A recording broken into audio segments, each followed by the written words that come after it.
اس کو اس بات کا یقین نہیں ہے کہ گناہ اس کو جلا دے گی، گناہ کا زہر جو ہے اس کو ہلاک کر دے گا، جیسے کہ وہ دنیا کی موذی چیزوں کے بارے میں علم رکھتا ہے اور اس کو یقین کامل ہوتا ہے۔ بعض مثالیں حضرت مسیح موعود علیہ السلام نے اس ضمن میں بیان فرمائی کہ جیسے کسی سانپ کے بل میں کوئی شخص ہاتھ نہیں ڈالتا، کیونکہ اس کو پتہ ہوتا ہے کہ اگر میں اس سانپ کے بل میں ہاتھ ڈالوں گا تو اس کے اندر زہریلا سانپ ہے جو میرے ہاتھ کو کاٹ سکتا ہے اور اس کا کاٹنا میرے لیے جان لیوا ثابت ہو سکتا ہے۔ پھر حضرت مسیح علیہ السلام نے یہ مثال بیان فرمائی کہ کوئی شخص کسی ایسے جنگل میں نہیں جاتا جہاں خونخوار درندہ، خونخوار شیر رہتا ہو، کیونکہ اس کو پتہ ہے کہ اگر میں اس جنگل میں جاؤں گا تو وہ شیر مجھ پر حملہ کرے گا اور مجھ کو ہلاک کر دے گا۔ پھر بعض لوگ کسی چھت کے نیچے بیٹھے ہوئے ہوں، زلزلہ آ جائے تو وہ سارے کے سارے لوگ اس مکان سے باہر نکل آتے ہیں، اس ڈر سے کہ زلزلے کی وجہ سے کہیں چھت ہمارے اوپر نہ گر جائے اور ہماری ہلاکت کا باعث نہ بن جائے۔ تو حضرت مسیح السلام نے اس قسم کی مثالیں بیان فرماتے ہوئے فرمایا کہ جس طرح انسان ان دنیاوی چیزوں کے ضرر سے ان پر یقین ہوتا ہے، اس کو ان کا علم ہوتا ہے، اس کو ان سے واقف ہوتا ہے اور اس وجہ سے ان سے بچتا ہے، اس قسم کا یقین اور علم اس کو گناہ کی مضرت کا نہیں ہوتا۔ گناہ سے جو نقصان اس کو پہنچتا ہے، گناہ کے زہر سے جو نقصان اس کو پہنچتا ہے، اس کو ضرر پہنچتا ہے، اس کا اس کو یقین نہیں ہوتا، اس کا اس کو علم نہیں ہوتا۔ تو حضرت مسیح موعود علیہ السلام نے فرمایا اس گناہ سے بچنے کے لیے جو چیز اللہ تعالیٰ نے قرآن مجید میں بیان فرمائی ہے، اس تعلق سے حضرت مسیح علیہ السلام نے فرمایا کہ میں پرزور دعوے سے یہ بات بیان کرتا ہوں، اپنے تجربے سے یہ بات بیان کرتا ہوں کہ جب سے انسان دنیا میں آیا ہے تب سے آج تک اور ہمیشہ کے لیے ایک ہی چیز ہے جو اس کو گناہ سے بچا سکتی ہے، وہ ہے یقین کامل اور معرفت کاملہ۔ اللہ تعالیٰ کی کامل معرفت اور کامل یقین اس کو حاصل ہو جائے، گناہ کے ضرر سے کامل معرفت اور کامل یقین اس کو حاصل ہو جائے گناہ کے ضرر کے بارے میں، تو یہ وہ چیز ہے جو انسان کو گناہ سے بچا سکتی ہے۔ چنانچہ اس ضمن میں ایک اقتباس بھی روحانی خزائن جلد 18 چشم معرفت کا یہ حوالہ ہے، حضرت مسیح موعود علیہ السلام کا پیش کرتا ہوں۔ حضور علیہ السلام فرماتے ہیں، سو وہ پانی جس سے تم سیراب ہو جاؤ گے اور گناہ کی سوزش اور جلن جاتی رہے گی، وہ یقین ہے۔ آسمان کے نیچے گناہ سے پاک ہونے کے لیے بجز اس کے کوئی بھی ہیلہ نہیں، کوئی صلیب نہیں جو تمہیں گناہ سے چھڑا سکے، کوئی خون نہیں جو تمہیں نفسانی جذبات سے روک سکے۔ ان باتوں کو حقیقی نجات سے کوئی رشتہ اور تعلق نہیں۔ حقیقتوں کو سمجھو، سچائیوں پر غور کرو اور جس طرح دنیا کی چیزوں کو آزماتے ہو اس کو بھی آزماؤ، تب تمہیں جلد سمجھ آ جائے گی کہ بغیر سچے یقین کے کوئی روشنی نہیں جو تمہیں نفسانی ظلمت سے چھڑا سکے، اور بغیر کامل بصیرت کے مصفہ پانی کے تمہاری اندرونی غلاظتوں کو کوئی بھی دھو نہیں سکتا، اور بغیر رویت حق کی زلال کے تمہاری جلن اور سوزش کبھی دور نہیں ہو سکتی۔ جھوٹا ہے وہ شخص جو اور تدبیریں تمہیں بتلاتا ہے، اور جاہل ہے وہ انسان جو اور قسم کا علاج کرنا چاہتا ہے۔ وہ لوگ تمہیں روشنی نہیں دے سکتے بلکہ اور بھی ظلم کے گڑھے میں ڈالتے ہیں، اور تمہیں آب شیری نہیں دیتے بلکہ اور بھی جلن اور سوزش زیادہ کرتے ہیں۔ کوئی خون تمہیں فائدہ نہیں پہنچا سکتا مگر وہ خون جو یقین کی غذا سے خود تمہارے اندر پیدا ہو، اور کوئی صلیب تمہیں چھڑا نہیں سکتی مگر راہ راست کی صلیب یعنی سچائی پر صبر کرنا۔ سو تم آنکھیں کھولو اور دیکھو کہ کیا یہ سچ نہیں کہ تم روشنی سے ہی دیکھ سکتے ہو، نہ کسی اور چیز سے، اور صرف سیدھی راہ سے منزل مقصود تک پہنچ سکتے ہو، نہ کسی اور راہ سے۔ تو اس معرکۃ الآراء اقتباس میں حضرت مسیح موعود علیہ السلام نے اس حقیقت کو دنیا کے سامنے بیان فرمایا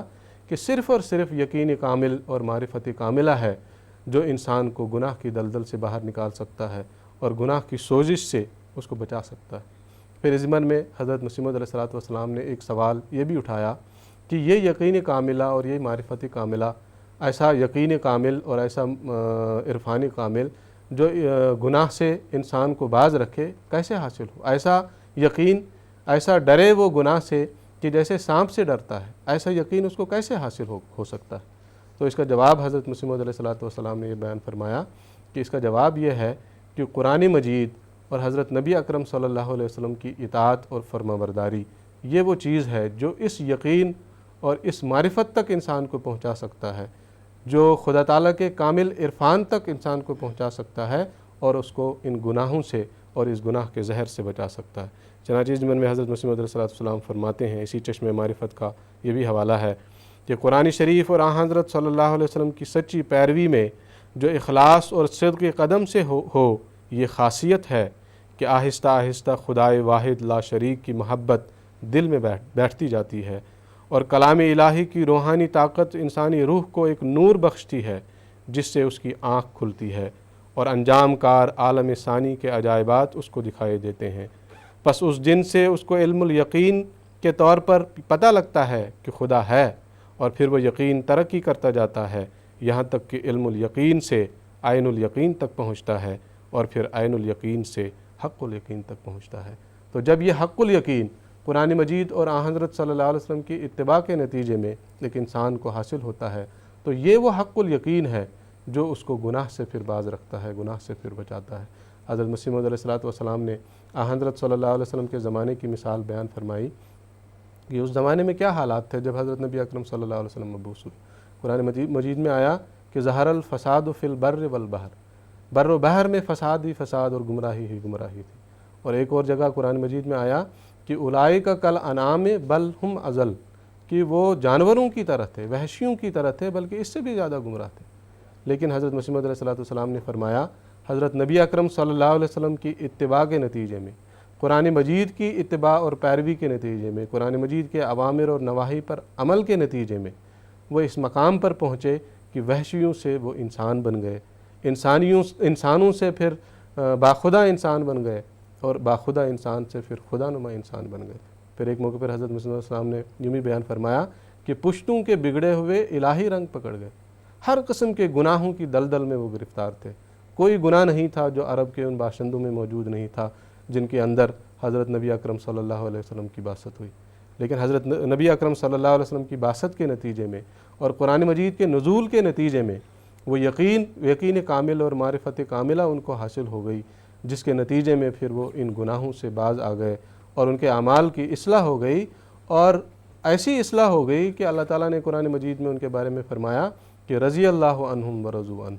کہ اللہ تعالیٰ ان سے راضی ہو گیا اور وہ اللہ تعالیٰ سے راضی ہو گئے۔ تو اس طرح قرآن مجید پر عمل کرنے کے نتیجے میں اور حضرت نبی اکرم صلی اللہ علیہ وسلم کی اتباع کے نتیجے میں وہ اس یقین کے حق الیقین کے مقام پر پہنچے اور اس گناہوں کی دلدل سے محفوظ ہو گئے اور ان کے اعمال کی اصلاح ہو گئی، اور وہ دنیا میں ہی اللہ تعالیٰ نے ان کو اپنی رضا کا سرٹیفکیٹ بھی عطا فرمایا۔ پھر حضرت مسیح موعود علیہ السلام نے امام وقت کی ضرورت ان معنوں میں کہ انسان کے اعمال کی اصلاح ہو، انسان گناہوں کی دلدل سے محفوظ رہے، یوں بھی بیان فرمائے ایک مثال سے کہ انسان کی جو ظاہری آنکھ ہے وہ دیکھنے کی قوت رکھتی ہے، لیکن آفتاب کے ہونے کے بغیر، سورج کی روشنی کے بغیر وہ نہیں دیکھ سکتا۔ چنانچہ اس زمانے میں حضرت مسیح موعود علیہ السلام امام الوقت کی ضرورت کو بتاتے ہوئے فرماتے ہیں کہ یہ یقین کی روشنی صرف آسمان سے اس آفتاب کے ذریعے سے آتی ہے جو امام الوقت ہوتا ہے۔ حضرت مسیح موعود علیہ السلام نے روحانی آفتاب امام الوقت کو قرار دیا، اور یہی حقیقت ہے۔ حضرت نبی اکرم صلی اللہ علیہ وسلم بھی وہ روحانی آفتاب تھے جنہوں نے عربوں کی اصلاح کی اور ان کے اعمال کی اصلاح ہوئی اور وہ گناہوں کی دلدل سے محفوظ ہو گئے۔ تو اسی بات کی طرف اشارہ کرتے ہوئے حضرت مسیح موعود علیہ السلام فرماتے ہیں کہ یہ یقین کی روشنی صرف آسمان سے اس آفتاب کے ذریعے سے آتی ہے جو امام الوقت ہوتا ہے، اس لیے اس امام کا شناخت نہ کرنا جاہلیت کی موت مرنا ہے۔ کیا ممکن ہے کہ آفتاب کے بغیر آنکھیں دیکھ سکیں؟ گو کہ آنکھوں میں بھی ایک نور ہے مگر آفتاب کا محتاج۔ تو اس میں حضرت مسیح موعود علیہ السلام نے فرمایا کہ امام الوقت کی پیروی اور اطاعت ایک انسان کو ان گناہوں سے بچا سکتی ہے۔ کیونکہ امام الوقت کی اطاعت کے نتیجے میں ہی اس یقین کو حاصل کرتا ہے، وہ اس معرفت کو وہ حاصل کرتا ہے جو گناہوں سے باز رکھنے کے لیے ضروری ہے۔ حضرت مسیح موعود علیہ السلام نے اس موجودہ زمانے کے تعلق سے فرمایا کہ اس موجودہ زمانے کا حسن حسین میں ہوں۔ حضور فرماتے ہیں میرے ہاتھ میں ایک چراغ ہے، جو شخص میرے پاس آتا ہے ضرور وہ اس روشنی سے حصہ لے گا، مگر جو شخص وہم اور بدگمانی کی وجہ سے دور بھاگتا ہے وہ ظلمت میں ڈال دیا جائے گا۔ اس زمانہ کا حسن حسین میں ہوں، جو مجھ میں داخل ہوتا ہے وہ چوروں اور قذاقوں اور درندوں سے اپنی جان بچائے گا، مگر جو شخص میری دیواروں سے دور رہنا چاہتا ہے ہر طرف اس کو موت درپیش ہے، اس کی لاش بھی سلامت نہیں رہے گی۔ پھر حضور علیہ السلام نے فرمایا صدق سے میری طرف آؤ اسی میں خیر ہیں درندے ہر طرف میں عافیت کا ہوں حصار۔ تو اس زمانے کے امام الوقت چونکہ حضرت مسیح موعود علیہ السلام تھے، تو آپ علیہ السلام نے فرمایا کہ اس زمانے میں گناہوں سے بچنا ہے، اپنے اعمال کی اصلاح کرنی ہے اور اس یقین اور معرفت کو حاصل کرنا ہے جو خدا تعالیٰ تک پہنچانے والا یقین اور معرفت ہوتے ہیں، تو پھر امام الوقت پر ایمان لانا ضروری ہے۔ میرے حصار میں آنا ضروری ہے، جس حصار کو لے کر اللہ تعالیٰ نے مجھے اس زمانے میں مبعوث کیا ہے۔ تو خلاصہ یہ حضرت مسیح موعود علیہ السلام نے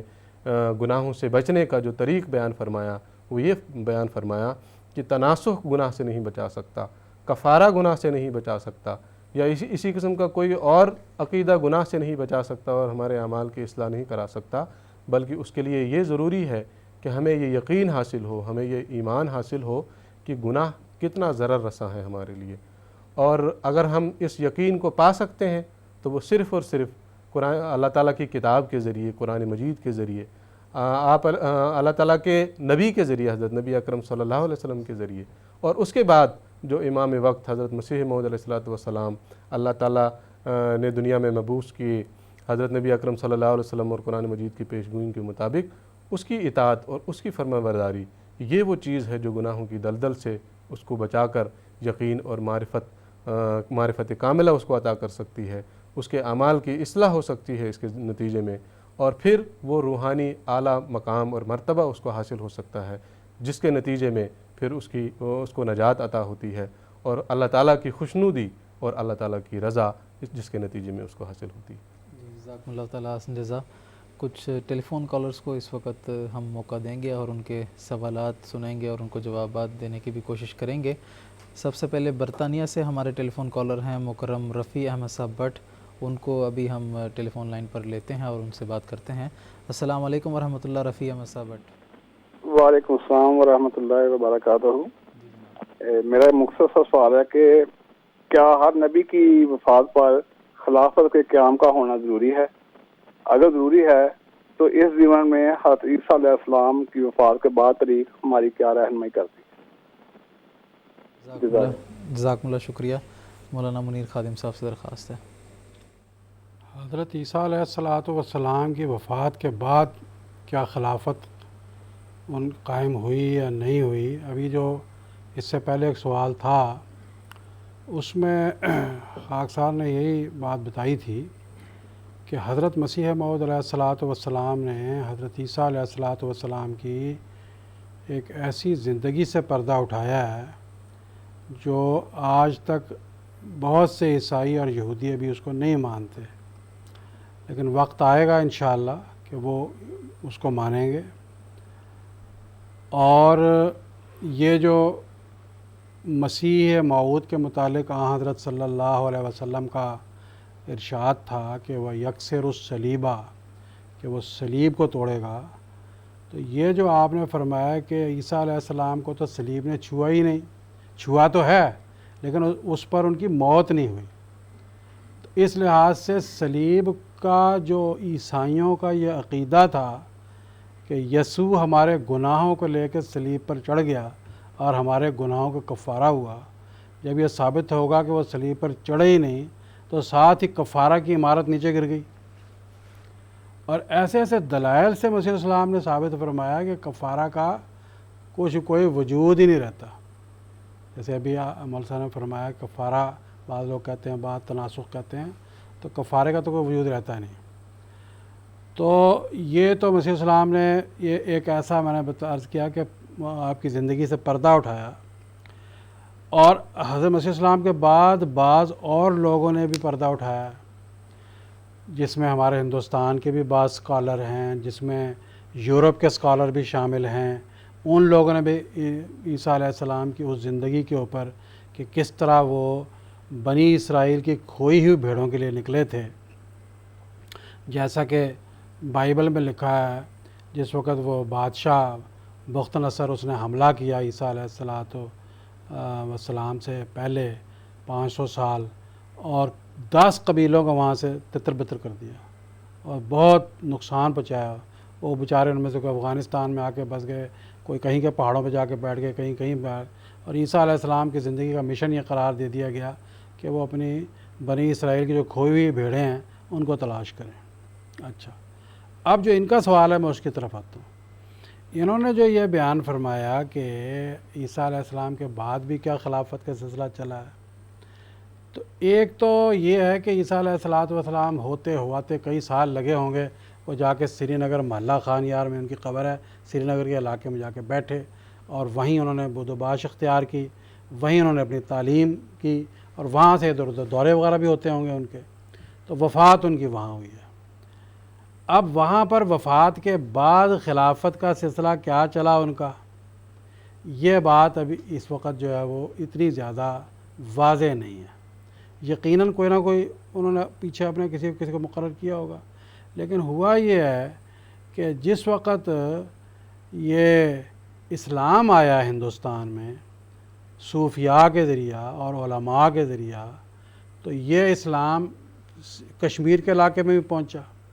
اور خاص طور پر اس علاقے میں جو کشمیر کا علاقہ ہے اس میں صوفیاء کی بڑی خدمت رہی ہے۔ چنانچہ آپ دیکھیں گے وہاں سری نگر میں اور اس کے مضافات میں آپ کو خانقاہیں بہت نظر آتی ہیں کہ فلاں پیر کی، فلاں بزرگ کی، فلاں صوفی کی۔ تو جس وقت یہ لوگ باہر سے آئے ہیں اور انہوں نے یہاں پہ اسلام پھیلایا ہے،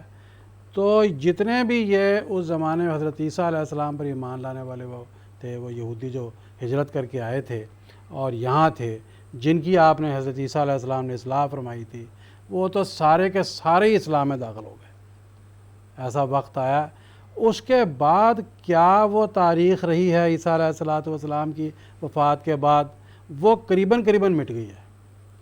بہت کم ذکر آتا ہے، بعض کتابوں میں ذکر ہے کہ ایک شہزادہ نبی آیا تھا، وہ یہاں آیا، ایسے کام کیے، یوں رہا، اور یہاں اس کی قبر ہے، یہ اس کا مقبرہ ہے، کچھ اس قسم کی باتیں بعض پرانے کتابوں کے اندر، بعض ہندو صحائف کے اندر بھی اس کا ذکر آتا ہے حضرت عیسیٰ علیہ السلام کے بارے میں کہ وہ یہاں آئے تھے۔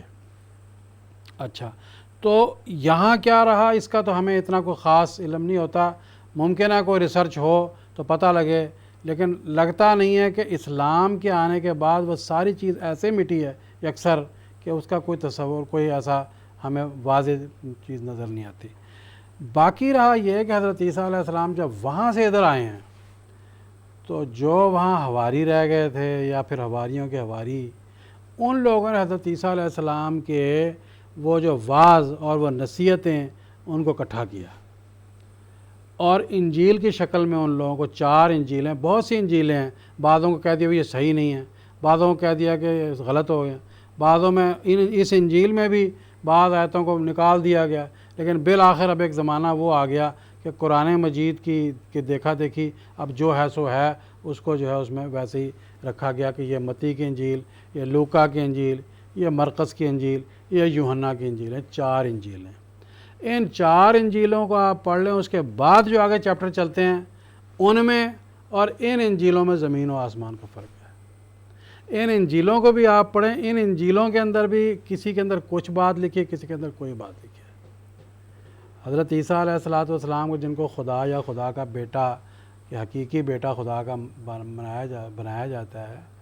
تو یوحنا کی انجیل میں لکھا ہے کہ حضرت عیسیٰ علیہ السلام نے جب وعظ کیا تو یہودی ان پر پتھراؤ کرنے لگے،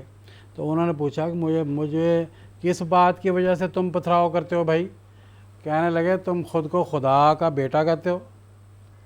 تو انہوں نے لکھا کیا تمہاری کتاب میں نہیں لکھا کہ جو خدا کی طرف سے آتے ہیں وہ الہ ہوتے ہیں اور خدا کے بیٹے ہوتے ہیں؟ زبور میں ایسا لکھا ہوا ہے، پرانے عہد نامے میں۔ اس کو یاد دلایا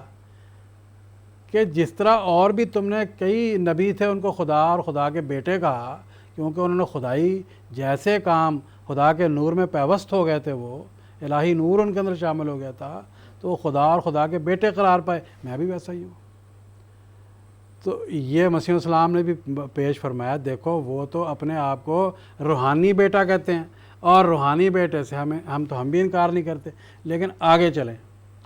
ان انجیلوں کے بعد آگے جو پولس رسول کے خطوط ہیں، دوسری باتیں ہیں، اس کے اندر تو ساری کہانی بدل گئی ہے۔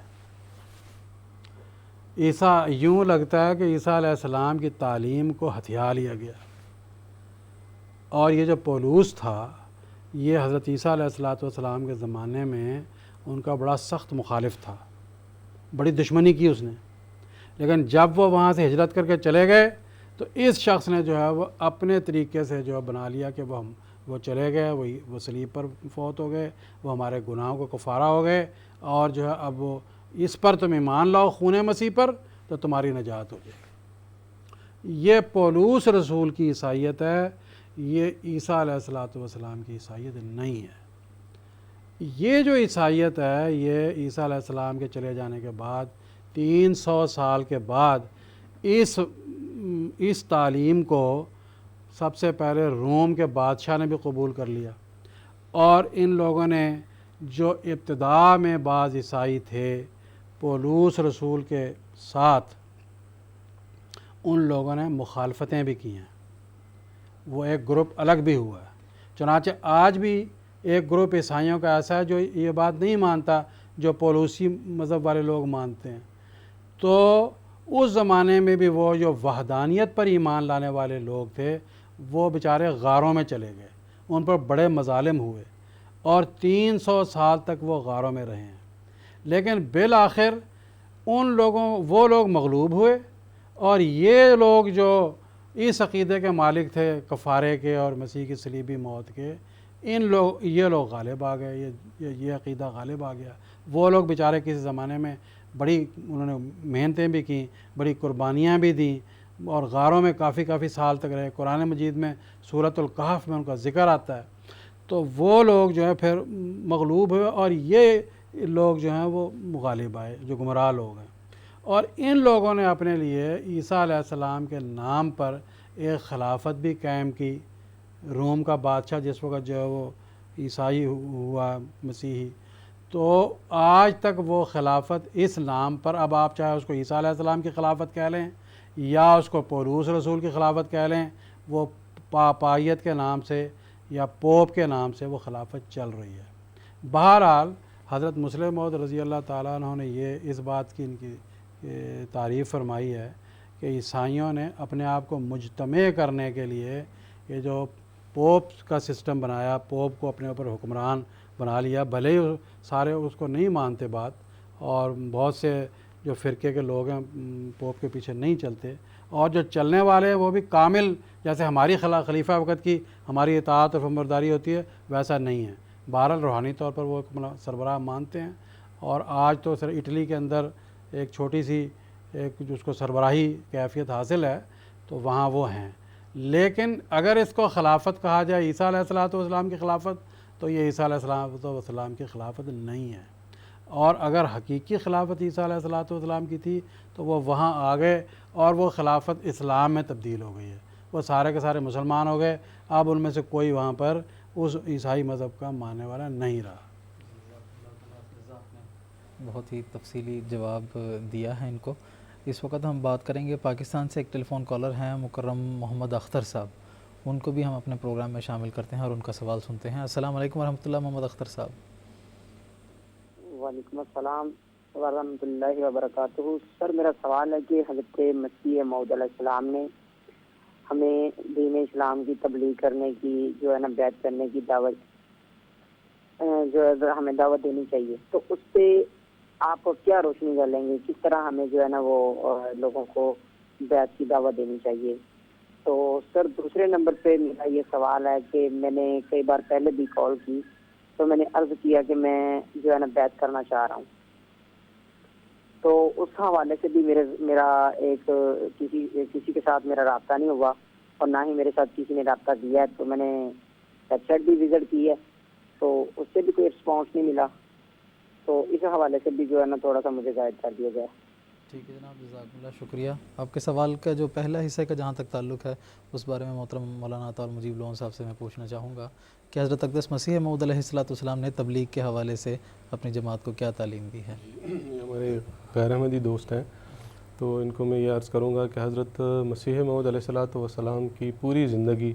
مجسم تبلیغ تھی۔ جب آپ حضرت مسیح موعود علیہ السلام کی زندگی کا مطالعہ کریں گے تو آپ کو پتہ لگے گا کہ شروع سے لے کر آخر تک آپ علیہ الصلوۃ والسلام کی زندگی کا ہر لمحہ تبلیغ اسلام میں صرف ہوا ہے۔ حضرت مسیح موعود علیہ الصلوۃ والسلام نے جب ابتدا میں جب اسلام کی تبلیغ کا کام اور اسلام کا پیغام دنیا کے لوگوں کے سامنے پیش کرنے کا کام شروع فرمایا، اپنی تحریرات کے ذریعے، اپنی تصنیفات کے ذریعے کس طرح محنت آپ کیا کرتے تھے، اس کو خود لکھا کرتے تھے، کتابوں کو خود تحریر فرمایا کرتے تھے، قرآن مجید کے اور حضرت صلی اللہ علیہ وسلم کی صداقت کے دلائل خود تحریر فرمایا کرتے تھے، خود ان کی پروف کیا کرتے تھے، خود کتابت کروایا کرتے تھے، پھر خود پریس جا کر ان کتابوں کو چھپوایا کرتے تھے، اور پھر خود ہی ان کتابوں کو دنیا کے مختلف لوگوں تک پہنچانے کے لیے کوشش کیا کرتے تھے۔ تو جیسے کہ میں نے عرض کیا شروع میں تو یہ صورتحال تھی، پھر بعد میں جب آپ نے جماعت بنائی، ایک جماعت کا قیام آپ نے کیا تو لوگ آپ کے ساتھ جڑ گئے، تو آپ کے معاون اور انصار بھی پیدا ہو گئے، لیکن اس کے باوجود بھی لمحہ ہر لمحہ آپ نے اسلام کی تبلیغ کے لیے صرف فرمایا۔ آپ بعض جگہ بیان فرماتے ہیں اس قدر آپ کے اندر اسلام کی تبلیغ کا جوش پایا جاتا تھا، آپ بعض جگہ یہ بھی بیان فرماتے ہیں کہ یہ جو بعض ہوائی جو ضروریاں ہیں جو انسان کے ساتھ لازم ہے، کھانا پینا ہے، سونا ہے، اٹھنا بیٹھنا ہے، بعض اور اوامر ہیں، تو یہ جو ہے یہ مجھے بعض دفعہ تبلیغ اسلام کی مہم میں روک محسوس ہوتے ہیں۔ میں یہ خیال کرتا ہوں کہ اگر یہ نہیں ہوتے تو یہ وقت بھی میں تبلیغ اسلام میں صرف کیا کرتا۔ اور پھر جو آپ علیہ الصلوۃ والسلام کے اندر جو تبلیغ کا جوش تھا اس کو اس طرح بھی آپ علیہ الصلوۃ والسلام نے ایک موقع پر بیان فرمایا کہ ہمارے اختیار میں ہوتا تو ہم فقیروں کی طرح گھر بگھر پھر کر خدا تعالیٰ کے سچے دین کی اشاعت کرتے، اور پھر اس بات کا بھی اظہار فرمایا کہ اگر ہمیں انگریزی زبان آتی تو انگریزی خواں لوگ جو ہیں ان تک ہم تبلیغ اسلام کو اس زبان میں پہنچاتے۔ تو ان باتوں سے ہمیں پتہ لگتا ہے کہ حضرت مسیح موعود علیہ الصلوۃ والسلام کے اندر جو جوش پایا جاتا تھا تبلیغ اسلام کے لیے، اور جیسے کہ میں نے شروع میں عرض کیا ان باتوں سے ہمیں پتہ لگتا ہے کہ آپ علیہ الصلوۃ والسلام کی پوری زندگی مجسم تبلیغ تھی شروع سے لے کر آخر تک۔ تو اپنے اس دوست کو میں یہی مشورہ دوں گا، ان کو یہی عرض کروں گا کہ آپ حضرت مسیح موعود علیہ الصلوۃ والسلام کی پوری زندگی کا جب مطالعہ کریں گے، آپ علیہ الصلوۃ والسلام کی سیرت و سوانح کی کتب کا مطالعہ کریں گے، تو آپ کو خود پتہ لگے گا کہ کس طرح حضرت مسیح موعود علیہ الصلوۃ والسلام میں اس زمانے میں ہم سے تبلیغ اسلام چاہتے ہیں، کس طرح ہمیں تبلیغ اسلام کرنی چاہیے، اور آپ کو اس سے واضح رنگ میں روشنی ملے گی۔ اور دوسری اور اہم بات یہ بھی عرض کروں گا کہ اس زمانے میں اللہ تعالیٰ کے فضل سے جماعت احمدیہ میں خلافت کا نظام موجود ہے، پل پل اور لمحہ خلافت احمدیہ کے نتیجے میں ہمیں رہنمائی حاصل ہے، کس طرح تبلیغ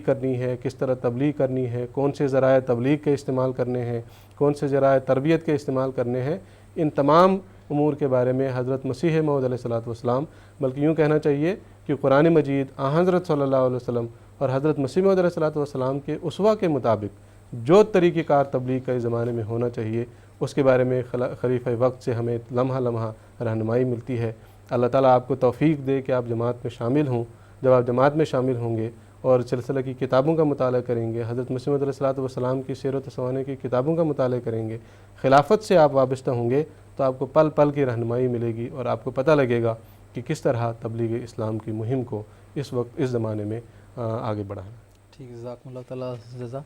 محمد اختر صاحب، ہم نے آپ کا ٹیلی فون نمبر نوٹ کر لیا ہے، انشاءاللہ تعالیٰ ہم جو بھی کارروائی ہو سکتی ہے وہ ہم اپنی طرف سے کریں گے۔ باقی جب آپ نے حضرت اقدس مرزا غلام احمد صاحب قادیانی علیہ الصلوۃ والسلام کو مسیح موعود اور مہدی موعود کے طور پر مان لیا ہے، تو اس وقت سے آپ جماعت میں شامل ہیں، آپ جماعتی لٹریچر کا مطالعہ کرتے رہیں اور جو خلیفۃ المسیح کے خطبات ہیں اس کو سنتے رہیں، انشاءاللہ تعالیٰ آپ کو بیعت کرنے کا بھی اللہ تعالیٰ جلد از جلد آپ کو موقع عطا فرمائے گا۔ ناظرین کرام، ابھی ہمارا پروگرام کا وقت جو ہے وہ ختم ہوا چاہتا ہے۔ بہت سے ٹیلی فون کالرز ہمارے پاس ہولڈ میں تھے، ان سے ہم بات نہیں کر سکے، میں ان سے معذرت خواہ ہوں۔ مکرم فہیم احمد ارشد صاحب سے پاکستان سے، مکرم محمد شریف صاحب کینیڈا سے، اور راجستھان انڈیا سے مکرم مشتاق خان صاحب بھی ہولڈ پر تھے۔ انشاءاللہ العزیز ہم اپنے آئندہ ایپیسوڈز میں آپ کے کالز کو اٹینڈ کریں گے اور آپ کے سوالات بھی سنیں گے۔ سیدنا حضرت اقدس مسیح موعود علیہ الصلوۃ والسلام نجات کے متعلق فرماتے ہیں، انسان اس دار الظلمات میں آ کر کبھی نجات نہیں پا سکتا بجز اس کے کہ خود خدا تعالیٰ کے مکالمات سے مشرف ہو کر یا کسی اہل مکالمہ یقینیہ اور اہل آیات بینہ کی صحبت میں رہ کر اس ضروری اور قطعی علم تک پہنچ جائے کہ اس کا ایک خدا ہے جو قادر اور کریم اور رحیم ہے، اور یہ دین یعنی اسلام جس پر یہ قائم ہے در حقیقت یہ سچا ہے، اور روز جزا اور بہشت اور دوزخ سب سچ ہے، کیونکہ اگرچہ قصہ اور نقل کے طور پر تمام اہل اسلام اس بات کو مانتے ہیں کہ خدا موجود ہے اور اس کا رسول برحق ہے، مگر یہ ایمان کوئی یقینی بنیاد نہیں رکھتا۔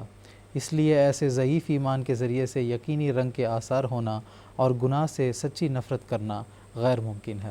ناظرین، انشاءاللہ تعالی ہم اپنے اس سیریز کے اگلے ایپیسوڈ میں اسلام اور مسلمانوں کی ترقی کے جو حضرت اقدس مسیح موعود علیہ السلام نے سامان پیدا کیے ہیں اس کے متعلق انشاءاللہ اس موضوع پر اس عنوان کے تحت ہم اپنی گفتگو کو جاری رکھیں گے۔ ہمارا اگلا ایپیسوڈ مرخص 7 مئی 2016 ہفتے کے دن انڈین ٹائم کے مطابق رات کے 9:30 بجے اور GMT کے مطابق سحر کے 4 بجے قادیان دارالامان سے ہم آپ کی خدمت میں لائیو پیش کریں گے۔ تب تک کے لیے اجازت دیجیے گا۔ السلام علیکم ورحمۃ اللہ وبرکاتہ۔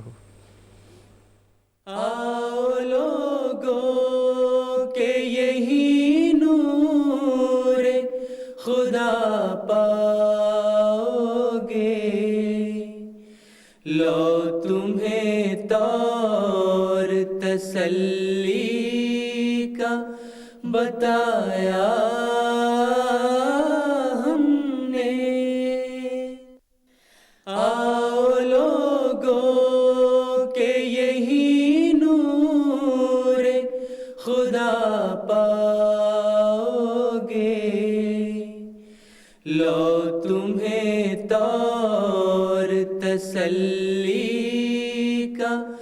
بتایا ہم نے، لو تمہیں طور تسلی کا بتایا ہم نے۔